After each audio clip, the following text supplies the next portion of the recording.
Welcome to the Everything Cancer Podcast. Here, survivors share their real challenges, how they met them, and the unexpected blessings they discovered. We talk with healthcare providers who share insightful, relevant, and useful information. Leaders of cancer support organizations discuss the programs and supportive services they offer, how to access them, and the value of the shared experience. Each episode is peppered with strategies on how to practice effective self-advocacy. We also discuss practical tips to rekindle intimacy after cancer has changed your world. We often laugh together, sometimes we cry, or both at the same time. We get honest with the true grit it takes to get through each day and reflect on the appreciation for moments not realized before. We talk about everything cancer. A friendly note that the Everything Cancer podcast is not intended as medical advice. We encourage you to consult with your healthcare team and are here to give you the tools, confidence, and courage to speak up. Now, on to our episode.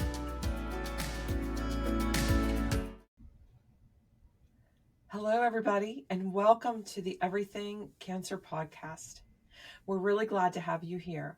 We have a very interesting guest with us here today, Lisa Spencer, and she is a breast care navigator. And Lisa, if I didn't quite say that right, you can explain what your job title is. She is an amazing individual who has devoted her career to helping people through a really tough time in their lives when they think there may be something wrong and then they find out that there is something going on. And she really holds their hand through the entire process and guides them through that in a literal and figurative way. And gives people a lot of reassurance. And I can't wait for Lisa to talk us through this process. Lisa, welcome. Oh, thank you so much for having me, Jill. It's exciting to do this podcast, and I'm just always happy to tell people what I do and why I do it. Well, I think for a lot of people, it's a very scary prospect to think about this, and then they often wonder, how am I going to get through it if I ever do have to face that? And I think maybe hearing from you will help ease some of that. And also, if they do find out that they have something going on, hopefully they'll seek out a center that has a breast navigator available after hearing this podcast. Oh, it'd be terrific. I'm hoping lots of centers these days have breast navigators because it's just somebody who can be by your side throughout the whole journey through breast cancer. Right. It's a great role. I'm glad you think so. I'm glad. So why do you think it is a great role? Well, gosh, here at Penn State Health St. Joe's, I have the opportunity to sit with the radiologist, sometimes the surgeon, and be with the patient really from the moment that they get diagnosed, from the moment they hear the doctor say, unfortunately, what we found was breast cancer.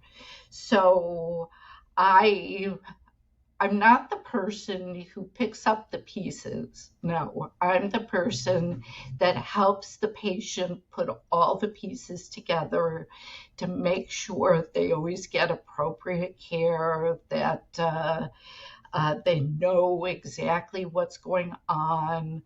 I educate patients. I make appointments for patients. I tell patients I'm your go-to girl. And in a way, it's kind of like a concierge service for women diagnosed with breast cancer. That's a really great way to explain it, but you also have an incredible amount of knowledge. Well, I've been in oncology since 1983. I started out as a radiation therapist. I am not a nurse. But through my entire career, I was a radiation oncologist. I was an administrator over 2 cancer centers in Illinois. When I moved here to Pennsylvania, I decided to get back to patient care. And because I had started patient navigation in Illinois when I got here, my prospective boss said to me, what do you really want to do? And I said, I would love to start a patient navigation program here at St. Joe's. At the time, they didn't have anything, and I found that the Midwest was a little further along with the navigation process. So I've seen a lot over the 40 plus years. I'm sure just as you have, though I'm older than you, so Not that I'm much. sure. So things have changed, and so much for the better for our patients. It's great. Well, they're very fortunate to have you, and you obviously do have a lot of knowledge, my gosh, and a lot of background to bring to them. So, I hope so. what do you consider, Lisa, imperative for someone who is newly diagnosed to do, besides make sure that they're with a breast care navigator? Right. I tell everybody a lot of what not to do to start, because everybody kind of jumps to, gosh, I talked to this person and that person, they did this, and I went on this website and that website. So in the beginning, I'm talking a lot to folks about don't make rash decisions. I have everybody think about the whole process as like a puzzle. And when you're missing puzzle pieces, you don't get the whole picture. So I'm advising women to make sure that they get all of the information before they make such big decisions with their life and their body. And then I am definitely pro self-advocate. Lots of people tend to do whatever the doctor tells me to do. But I just from the very beginning, I talked to all of my patients and tell them, ask questions, ask if there's any alternatives, ask, should I get a second opinion, all those kind of things. I have all sorts of educational materials to help patients with all of the hard decisions. So I do a little bit of telling them what not to do and then what to do. I think the what not to do is oftentimes just as important as the what to do. Right. I think so too. So what are some tools that you think patients can have with them or use to kind of keep track of things or keep things straight for them as they're working with you? That's hard. We here we have kind of like a binder, calendars.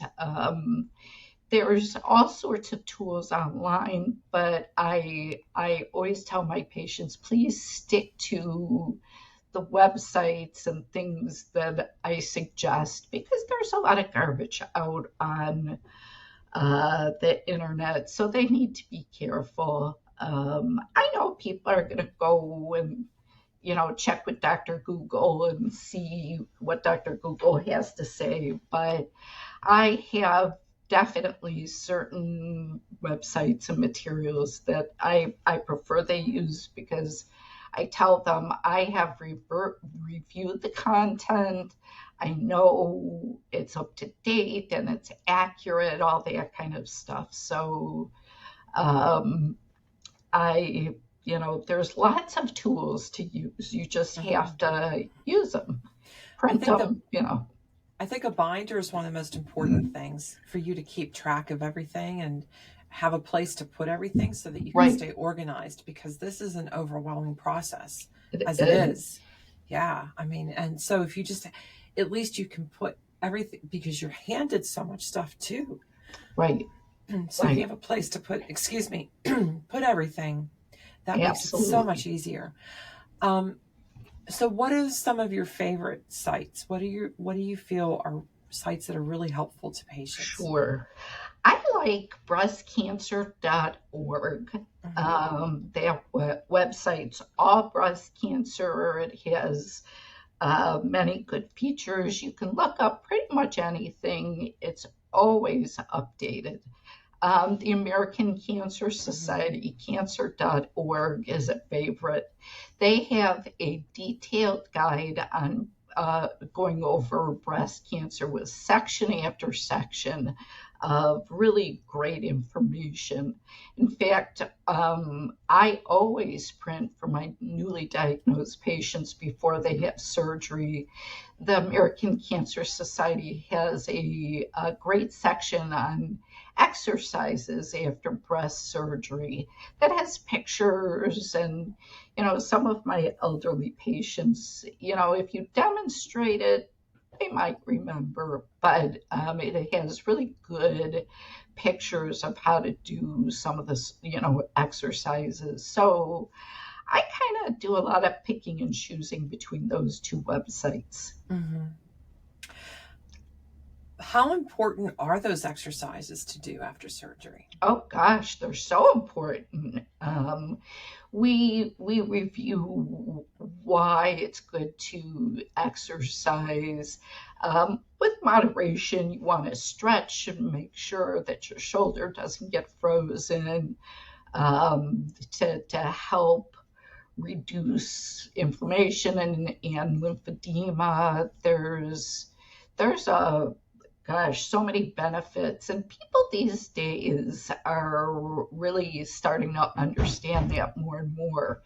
We also have a medical gym that's affiliated with us, and more I'm getting more patients that are interested, once they're cleared from surgery, to do a little bit of exercise, even through treatment, especially through treatment. And they just feel so much better trying to stay active. So staying active is just so important. We know the benefits of all of that these days. Of course, I'm not an exercise physiologist, but I know a good one. Well, it is so important. I mean, it's so important for mind and body, and maintaining your health. And as you said, it really does make a difference in terms of decreasing, hopefully, the severity of lymphedema that may occur, and so on. There's just, and a frozen shoulder, and Right. maintaining the strength of the muscles and so on. There's just Right. so many benefits. Lisa, what are some of the frequent questions and concerns that patients often, that you find come up over and over again with your For patients? sure. Everybody right off the bat wants to know, will I lose my breast? Will I need chemotherapy? Has the cancer spread? Will I lose my hair? How sick will I get? As soon as somebody gets the diagnosis, and, my mind as well as their mind will jump right to some of the bad things you've heard about when it comes to breast cancer. So I try and alleviate some of those fears right from the beginning. Most patients realize that we may not know right away if they're going to need chemo, but I do talk about it, because if somebody's thinking about it, they have to acknowledge it. So we, even on day one, we talk about potential, the types of surgery, the types of treatment, how they might feel, that kind of thing. I try not to let them jump too far ahead, but those are the things that inevitably everybody asks. What stage am I? Right. So that's a real art, to answer their questions and be honest. And because I think trying to sugarcoat things isn't necessarily the right answer, as you know, but let them wrap their head around things, but also not overwhelm people at the same time. Right. Yeah. Right. So that if they, as they move forward, and it is one step at a time, it is one day at a time, as you're Mm-hmm. alluding to. So I think that way, as they take that one step at a time, hopefully, because you've kind of painted the picture of, okay, if we do get there, this is what may happen. At least they have their head somewhat wrapped around it. Exactly. Right. So let's say when the answer is a mastectomy, or the answer is a year of chemotherapy, how do you talk someone through that? Wow. Now, with a lot of care, Yeah. it's I start with mastectomy. I mean, it's life altering. Yeah. It's life changing, whether somebody is married or with a partner or not. It's body image, it's self esteem. We talk a lot about reconstruction, things that they can do. We talk a lot about prosthetics. I'm a certified mastectomy fitter as well. And so I'm able to show women what a prosthetic looks like, how it fits into a mastectomy bra. I have samples and pictures of plastic surgery. I have implant so people can touch it and feel it, know what it's going to look like, that kind of thing. So it's a tough conversation. Mm-hmm. A lot of women don't necessarily want to have their partners around during the conversation, though I encourage it because I kind of feel like the more open everybody is with all of this information, the better it is understood. And chemo, I don't pull any punches. I tell women, they say, maybe I won't lose my hair. And I'll say, no, you will likely lose your hair and your eyebrows and your eyelashes and any other hair on your body. But it grows back. And so we talk about wigs and scarves and the timing of hair growing back, that kind of thing. So I have very long conversations with most everybody. And it's good. It's It good. is good. I mean, Mm-hmm. you have the ability to spend time with them that they may not have with their oncologists, Right. which Right. is really wonderful. I functioned as a navigator, and I found that was really special time. Mm-hmm. It's a very overwhelming time for patients, but when you can really have that one-on-one time and go through things with them and explain things, even though it is life altering and it is overwhelming, the fact that they have you and that you can really take that time to guide them through what Mm-hmm. the steps are and what may happen makes a big difference. You're truly navigating them through it, holding a light up. Yep, absolutely. And I do really almost the exact same thing with men. I Mm-hmm. have some, not many, but some male patients, and they often feel neglected in the whole breast cancer realm. And we are lucky enough here in Reading, in Berks County is the county where I'm located. We have a organization, a nonprofit that's solely breast cancer. It's called BCSS, Breast Cancer Support Services, and they have opened up to men and family. They give every woman a bag when they're diagnosed with breast cancer. And they've just come out now with individual bags for men that include books and resources for men. So, it's a very valuable partnership, and I try to make men feel as comfortable in the breast cancer realm as women. So that's important to me too. I'm glad, and I think that's something a lot of us don't think about, but it's a very real fact that men do experience breast cancer. And I have a husband and wife breast cancer survivor team, and they've been very good about talking to me about what she may have gotten and he didn't get, or vice versa. And so I've used their experience to work with other folks and make sure that men and husbands of survivors are getting what they need to. It's important. That's really important that you have actively listened to them to advocate for your other patients and make sure your other patients are getting what they need. That's pretty impressive. I think listening is probably 50% of my job. Half talking, educating, the other half listening. So it's an important component of being a navigator, for sure. It is. It is to really hear not only what the questions are, but what the unspoken questions are. Mm-hmm. And yes. And actively listening, mindfully listening to the questions for so many different reasons. Right. To discern where the real anxieties are and how you can really help people through that. For sure. And I don't want to leave radiation out of the equation either.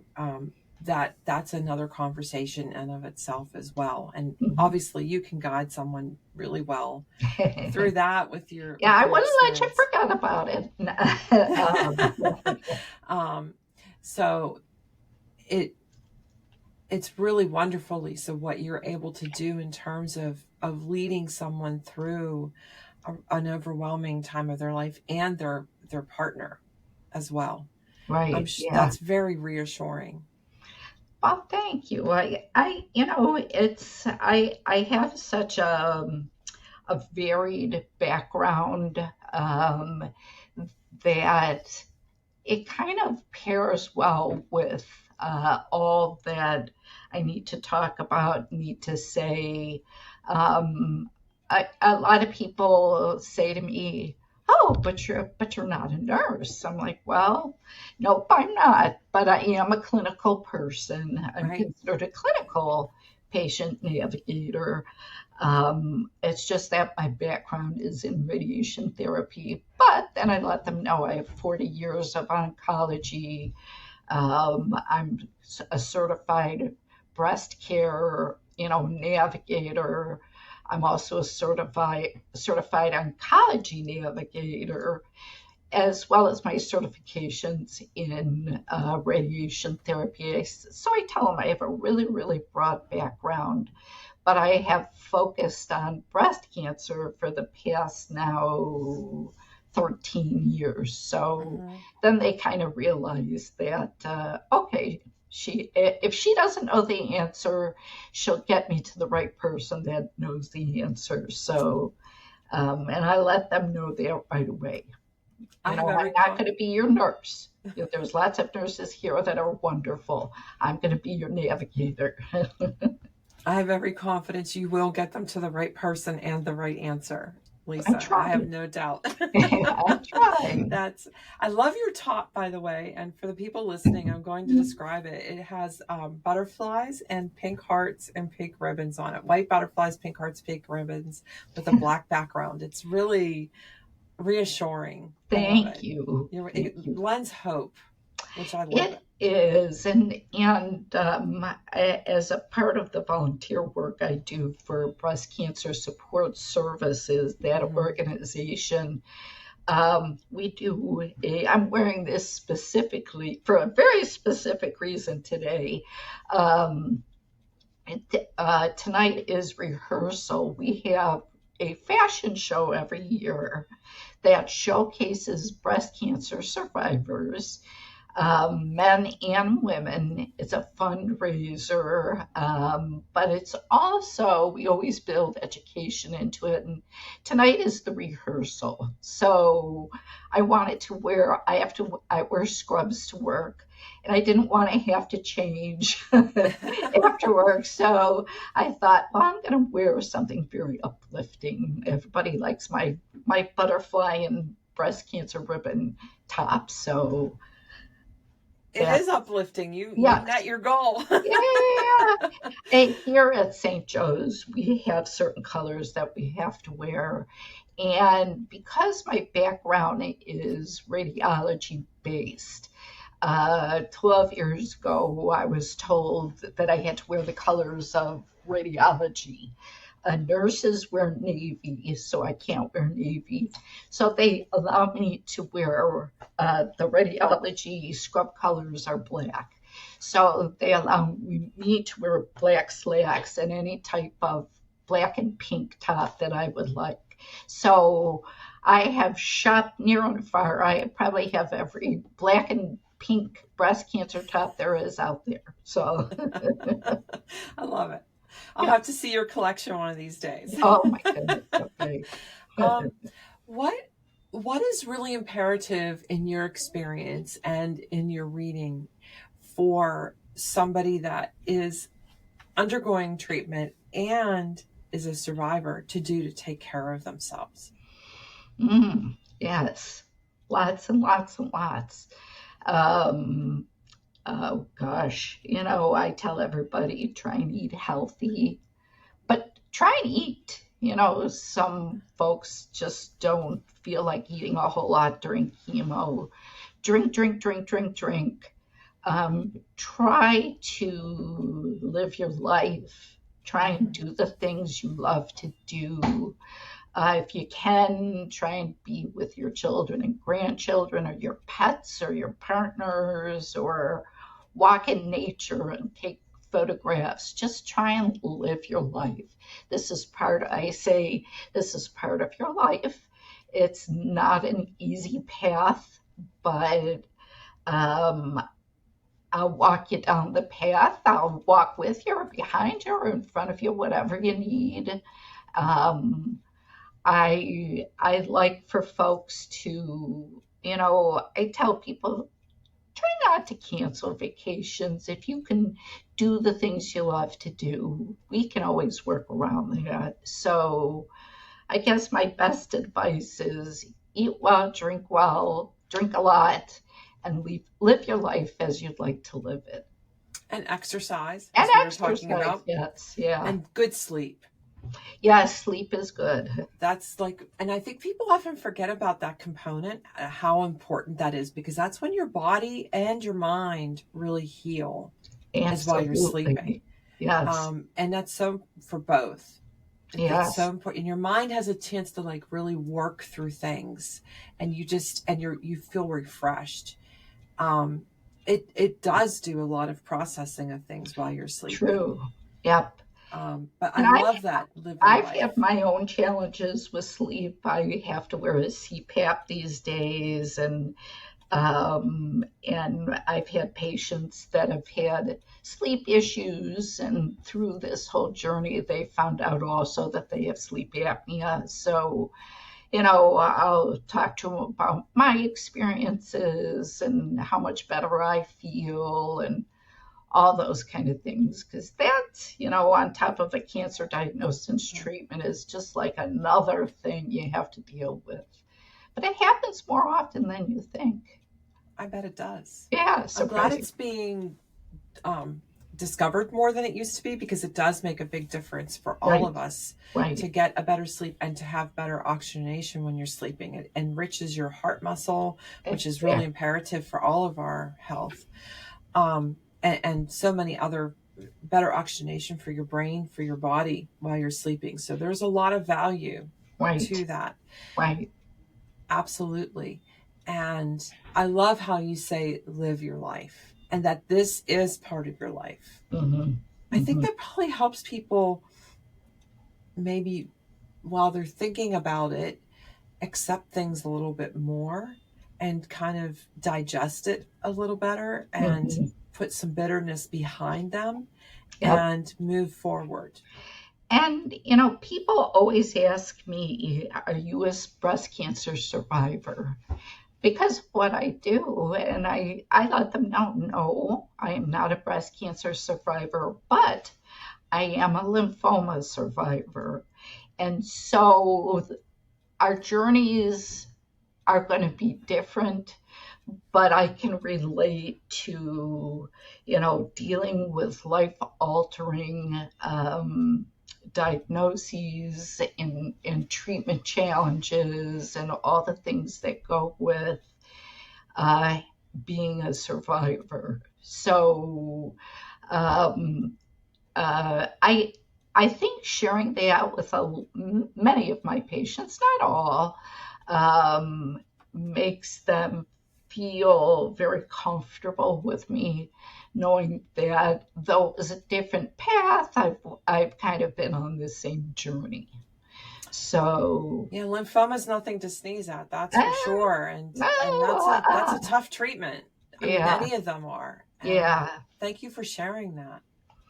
Well, I'm very open about what I've been through, and it really does. I think that's part of why I wanted to go into navigation. I felt that with my varied degrees and certifications, because I also have a master's in education, and I tailored it to adult education, knowing that I'd be one day, I was hoping to teach at a college level, which I did, but I actually find it more useful in my patient education, knowing how to talk to people and how adults learn and that kind of thing. So I just feel that when you put all the pieces together of Lisa Spencer, she's got a lot of what you need to be and do to be a navigator. So yeah, it's always a journey, such as life. I think all the pieces of Lisa Spencer come together to make a pretty fantastic package, to be honest, Lisa. I didn't know all of this about you. Your patients are very fortunate to have someone like you. Oh, wow. Thank you. You're welcome. You're obviously really engaged and devoted to what you do. I do. I tell people I have finally found my dream job. And I hope to do this till I retire, and hopefully a little bit beyond in a part-time fashion. And to me, it's the best job ever. So, I do it out of love. Wow. You can't really top that. That is a hard thing to top. That really is. So what message would you like to share with people before we close? Oh, gosh. Ask questions. Look for the navigator. Our whole goal is to help out patients. Your facility may not have a navigator. It might be a case manager. It might be a special nurse. It might be the social worker. Navigators come with different titles in different ways, though many facilities do have navigators. I think that asking credentialing of, is there anybody out there that's a credentialed navigator? I think that's fair game for patients to ask. I think that everybody just needs to learn from their journey, know that it's part of their life, and that you just need to, that sounds harsh. One just needs to live their life and integrate what's going on now as part of your life and be an advocate. You're your own best advocate. You are. You Yep. are your own best advocate. What are some ways you think patients, it's hard to be your own advocate though. You're overwhelmed. Yes. And it's an intimidating experience to walk into an oncologist's office, into the radiation suite, into the chemotherapy. I mean, after a while, you feel like the infusion staff and the radiation treatment staff are your family. But when you initially walk in there, it's a very intimidating experience. It is. It is. And I feel from the support groups I facilitate that walking into the oncologist's office is always intimidating. Mm-hmm. So what are some tools that patients can use to advocate for themselves? Because that is important. Absolutely. When I'm meeting with patients for the first time on the day of their diagnosis, I always tell them, write down your questions. Write any question is fair game. Write it down, because when you get into that oncologist or surgeon's office, you're not going to remember them. But if it concerns you now, it's going to concern you then. So just keep a running list. No question is dumb. Everybody says, oh, I don't want to sound dumb, But if you've never experienced cancer or experienced cancer with a loved one or whatever, these questions are huge, and you just have to ask them.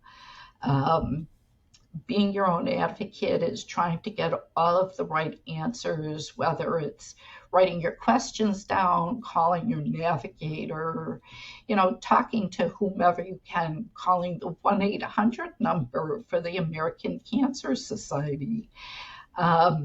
So you just have to ask questions, get the whole picture, and look for that navigator who will help and guide you through the process. Yes. So that 1-800 number for the American Cancer Society is actually an amazing resource. Yes, it sure is. You will talk with someone who will explain to you your diagnosis and explain to you what your path forward in a very, it's one telephone conversation, but they will explain to you what your path forward may look like and give you other resources. Right. And then, I'm amazed at what that one phone call can do through the American Cancer Society. Plus the amount of information on there about anything to do with chemotherapy, radiation therapy, eating well, sleeping well, taking care of yourself, advocating for yourself, sexual health issues, fertility preservation. It's all there. Right. So it's a really good resource to keep in your pocket and pull out. But writing down those questions, I agree with you, Lisa, is probably the most important thing you can do. I also remember to leave space after the question so you can write the answer. When you hear it, and write that question down when you think of it. So keep that journal with you that you write those questions in. Right. That's really important. It really is. I give patients a notebook, a journal of sorts, just to keep that running list of questions and answers. And I always, if you can get somebody to come with you for your appointments, I say try to, because it's good to have a second set of ears listening, just because everything's so overwhelming. You kind of, the doctor starts talking and then shoom, it's like everything goes over your head. Not that you don't understand it or anything like that. It's just, it's anxiety, it's overwhelming, it's so much information. It's good to have somebody there if you can. And for people that don't have somebody, I'll often sit in and take notes for patients if I can. Gosh. Yeah, if I can. I just recently had the loveliest 90-year-old lady who was so concerned she didn't want her son to come with because he had heart trouble. And she didn't want any of this to upset him. So I sat and took notes for her. And she was so grateful. And she's a smart lady. She used to be an elementary school teacher, very with it. But a lot of the things that I wrote down, she didn't even remember us talking about. So it's good. Ask your navigator to sit with you if you don't have anybody. If she or he can't do it, they can get somebody to do it. It's always a good thing. You beat me to the punch. That second set of ears is really helpful. Yes. Lisa, your time here has been amazing. Thank you. I'm so thankful we met. Oh, same here. Same here. And I really appreciate you being here with us today on the Everything Cancer podcast. And I look forward to having you back sometime. Okay, very good. You take care. You too. Thanks again for having me. Absolutely. I bet everybody that's listened to this has fallen in love with you. Oh. Thank you for joining us for this episode of Everything Cancer. We are glad to have you here. Our guest contact information and information relevant to the episode can be found in the show notes. Please rate us and make comments on your favorite podcast platform and tell others about our podcast. We welcome your suggestions for topics or guests for the podcast at everythingcancerpodcast@gmail.com. The information shared in this episode is not intended as medical advice. Please consult with your healthcare team. We look forward to seeing you back for our next episode. Take care.